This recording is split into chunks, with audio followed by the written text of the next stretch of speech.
আবার আসিব ফিরে ধানশিলটির তীরে এই বাংলায়। হয়তো মানুষ নয়, হয়তো বা শঙ্খচিল শালিকের বেশে, হয়তো ভোরের কাক হয়ে এই কার্তিকের নবান্নের দেশে। কুয়াশার বুকে ভেসে একদিন আসিব এই কাঁঠাল ছায়ায়।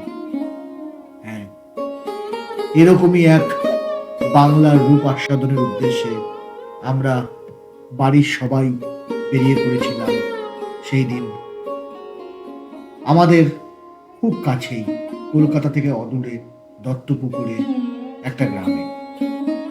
সেখানে ঝর্ণাদির বাড়ি আছে। সেই বাড়িতে আমরা সবাই গেছিলাম পিকনিকের উদ্দেশ্যে। আজকের গল্পটা সেই পিকনিককে ঘিরে। আমরা চলে এসেছি আরও একটা গ্রামের রাস্তায়। আর এই যে এটা হলো দত্তপুকুরে, দমদমা হরিসভার কাছে।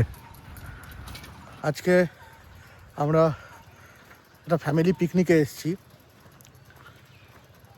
বহুদিন পরে একসাথে সবাই বেরিয়েছি, আর তার মধ্যে এরকম একটা গ্রামের পরিবেশ দারুণ লাগছে।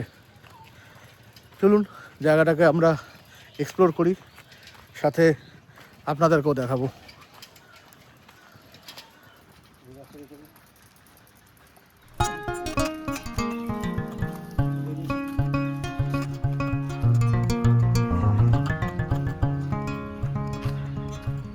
এখানে দেখুন খেতে আলু ফুলে রয়েছে, রাঙা আলু। অলমোস্ট চলে এসেছি। দেখুন পুরো গ্রাম্য পরিবেশ। এখানে ছাগল রয়েছে। আমরা পৌঁছে গেছি সবাই। Are you on for picnic?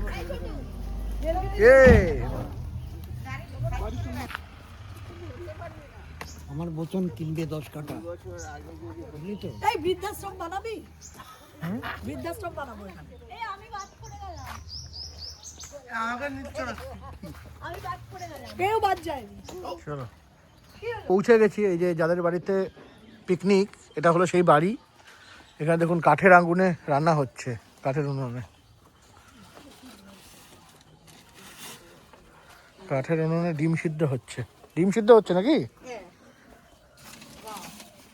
দেখুন এগুলো কি দেশি মুরগির ডিম? হ্যাঁ, ওই যে মেয়ে আমরা ওই গ্রুপ করছি, গ্রুপের তো মুরগির বাচ্চা পাইছি। হ্যাঁ, ওই বাচ্চা এই ডিম দেয় দেশি। বাহ।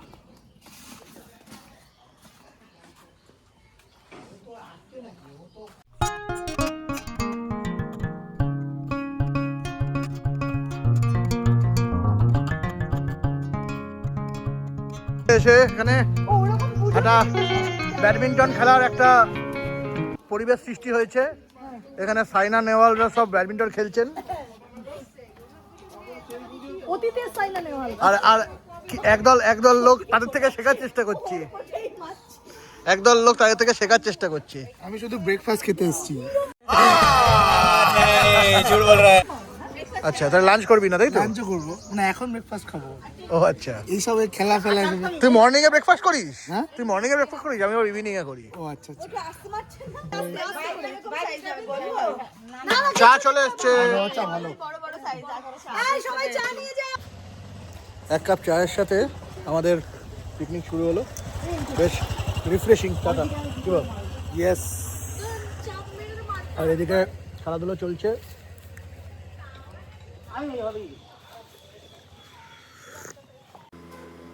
চা খেয়ে আমরা চলে গেলাম ঠিক পাশের আম বাগানটাতে। দারুণ ছায়ায় ভরা এই সুন্দর আম বাগান। আর আম বাগানটা দেখার পরই আমরা একটা অদ্ভুত জিনিস দেখতে পেলাম। দেখুন এই পাইপটা থেকে কীরকম ধোঁয়া বেরোচ্ছে। আসলে এই যে উনুনের রান্না হচ্ছে, সেই ধোঁয়াটাই পাইপ দিয়ে বার করার একটা প্রচেষ্টা। এরপরে গেলাম আমরা পায়ে হেঁটে গ্রামটাকে একটু ঘুরতে। আর গ্রামে ঘুরতে ঘুরতে একটা জঙ্গলের মধ্যে দেখলাম সরু পথ চলে গেছে। আর আমাদের সমস্ত সদস্যরা পিকনিকের দেখলাম ওই জঙ্গলের ভিতরে জমায়েত হয়েছে। তো আমরা ঢুকে গেলাম, দেখলাম ওখানে সুন্দর একটা পরিবেশ।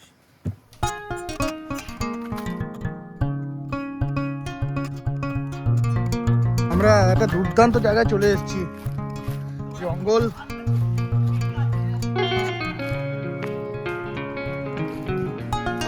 এরা সব আমাদের গেছো বন্ধুরা গাছে উঠছে।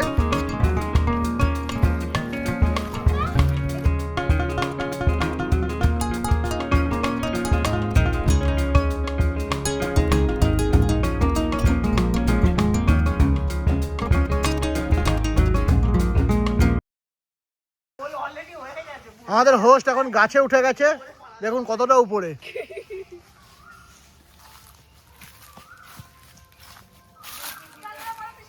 কেমন লাগছে তোমার গাছে উঠে? সেই ছোটবেলায় গাছে উঠতে, এখন গাছে উঠলে। হ্যাঁ সত্যি সত্যি, সেই ছোটবেলায় গাছে উঠতে, মিষ্টিদের বাড়ির একটা চাপা গাছ ছিল, ওটাতে উঠে আমরা বসতাম। তিনি এবার গাছে ওঠার চেষ্টা করছেন, দেখা যাক পারে। প্রচুর চেষ্টা, প্রায় করে ফেলেছেন। আর একটু চেষ্টা করলেই উঠে যাবেন উঠনি, আর একটু চেষ্টা হলো না।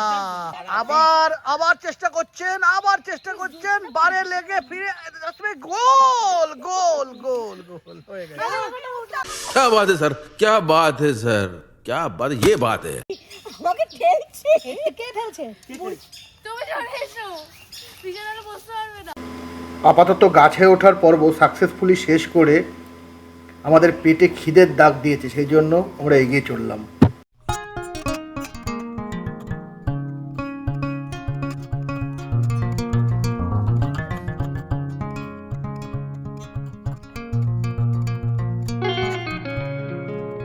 এখানে বাবা খাওয়া দাওয়া শুরু করে দিয়েছে, ব্রেকফাস্ট।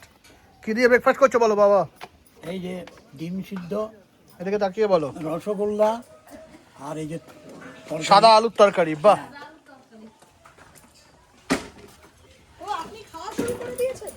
এখানে লুচি হচ্ছে, না রুটিও হচ্ছে।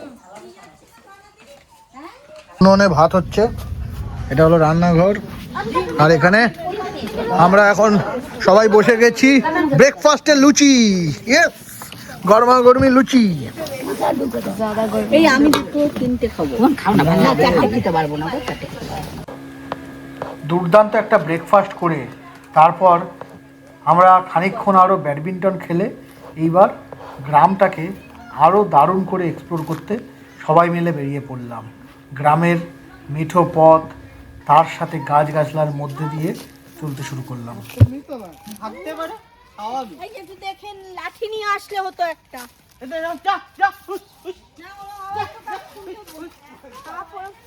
গ্রামের সুন্দর পরিবেশ যা দেখলাম তা ভাষায় বর্ণনা করার মতন ভাষা আমার কাছে নেই। আমরা ফিরে এলাম দুপুরে রান্না বান্না শুরু।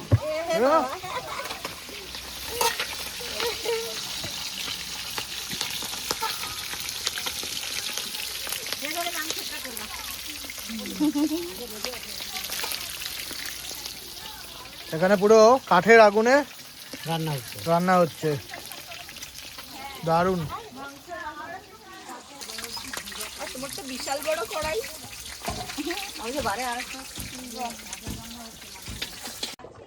মানে ফাইন, বুঝলি তো?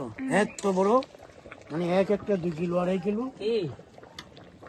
কত আরো বেশি না? দুটোতে হয়েছে 8 কিলো 700। তাহলে 4 কিলো এক একটা, বুঝলি তো? 4 কিলো 750। 4 কিলো 400। ওটাতে কি আছে? সব বিড়ি।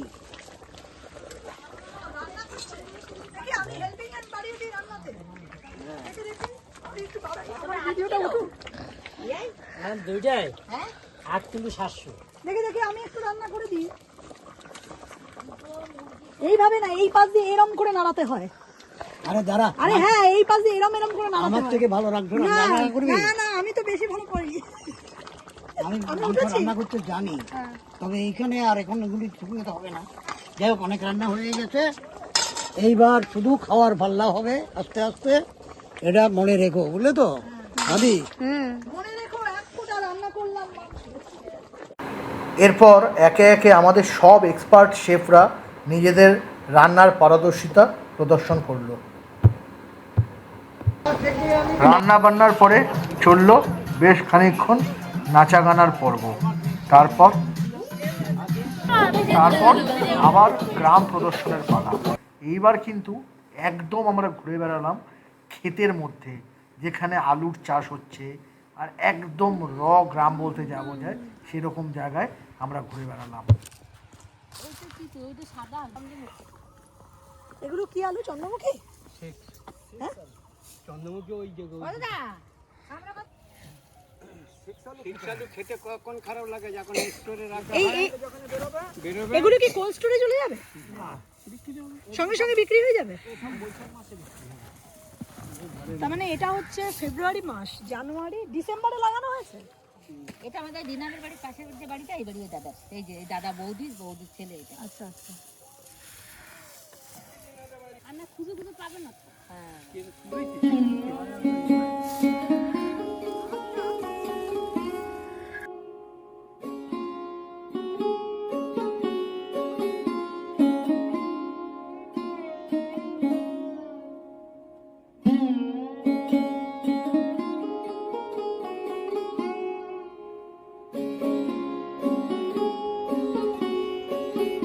শিম ঝুলছে, শিম।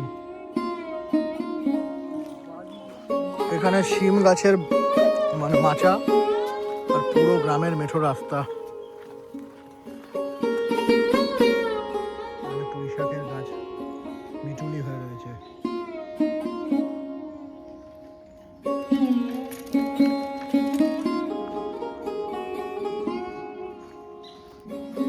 একটা গ্রামের পরিবেশে সারাটা দিন দুর্দান্ত কাটাচ্ছি আমরা।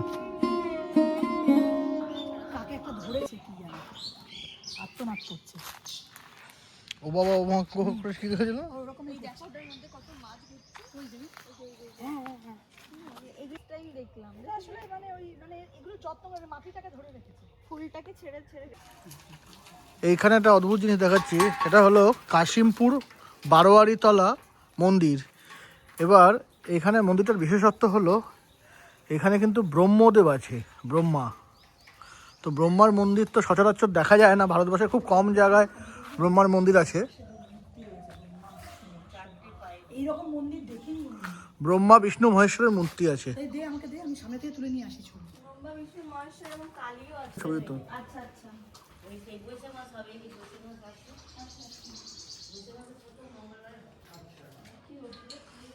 ব্রহ্মা বিষ্ণু মহেশ্বরের অপূর্ব মূর্তি। এটা হলো ব্রহ্মা বিষ্ণু মহেশের মন্দির, কাশিমতলা, দত্তপুকুরে। এখানে প্রত্যেক বৈশাখ মাসের প্রথম সপ্তাহে মঙ্গলবার দিন পুজো হয়।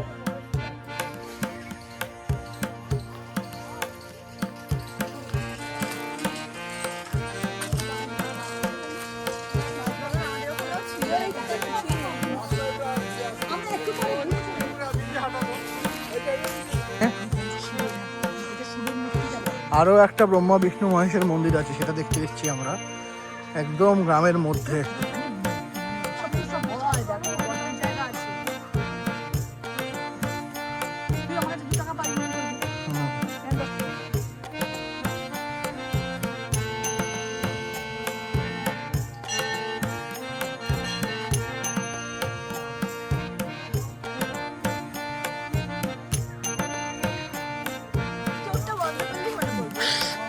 একটু দাঁড়াও, আওয়াজটা শোনো।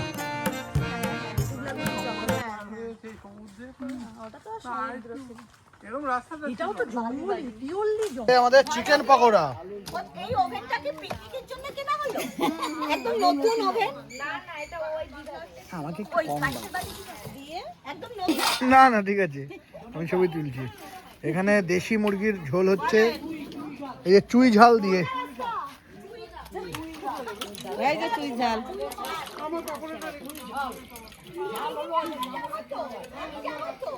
দিয়ে দাও তো। চুই ঝাল দিয়ে দেশি আরে মুরগির ঝোল। বলেন দাদা না, চুই ঝাল, চুই ঝাল। এটা মানে অনেক বড় হয়ে গেছিল গাছটা। গাছে উঠে কতগুলো গেছো ছবি তুলছে।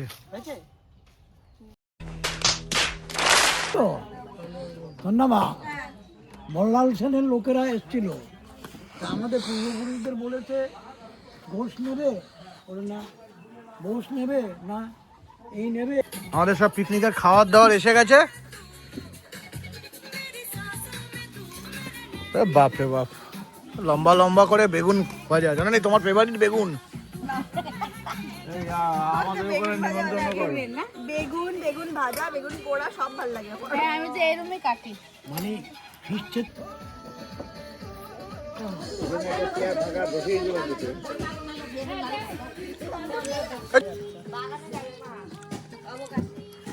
আমাদের চলে এসছে দেশি মুরগি। জনকা দিয়ে চলে এসছে। হ্যাঁ বললাম এবার তুমি কিছু দাও না, এবার তুমি মাংসটা দাও। ঝোল দেবে না বিশেষ। মাংসটা তো নাকি বাবাই করেছে। হ্যাঁ বাবা এত বড় একটা আলু দিলে ওই আলুর এই আগে ঝোলটা ছাড়িয়ে দিও। এসে গেছে খাওয়া শুরু করে ফেলেছি এটা একটা দাও আর দিতে হবে। বাস বাস আর দেবে না। কি করে উঠা নড়াচড়া করছিস? এখনো দেবে না। এতগুলো আচ্ছা ঠিক আছে। মজিদ 3টে ব্যাচ ধরে খাচ্ছে, এখানে 3rd ব্যাচ বসেছে। আর এবার পরিবেশনের দায়িত্বে রয়েছে সোমা ঘোষ, আর এদিকে সৌম্যজিৎ ঘোষ 3rd ব্যাচ ধরে খাচ্ছেন। উনি 3টে ব্যাচে সমানভাবে মানে কি করেছে, পার্টিসিপেট করেছেন।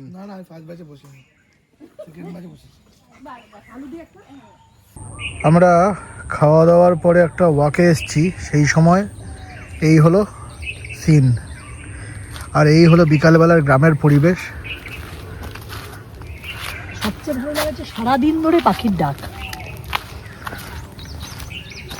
আমরা কোলাহলের মধ্যে থাকি, এই পাখির ডাক শোনার সুযোগই হয় না আমাদের।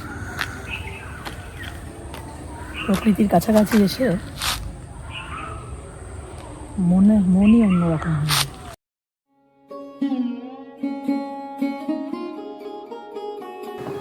কবি জীবনানন্দের ভাষায় বাংলার মুখ আমি দেখিয়াছি, তাই পৃথিবীর রূপ খুঁজিতে যাই না আমি আর। এখানেই শেষ করছি আজকের গল্প। সবাই খুব ভালো থাকবে।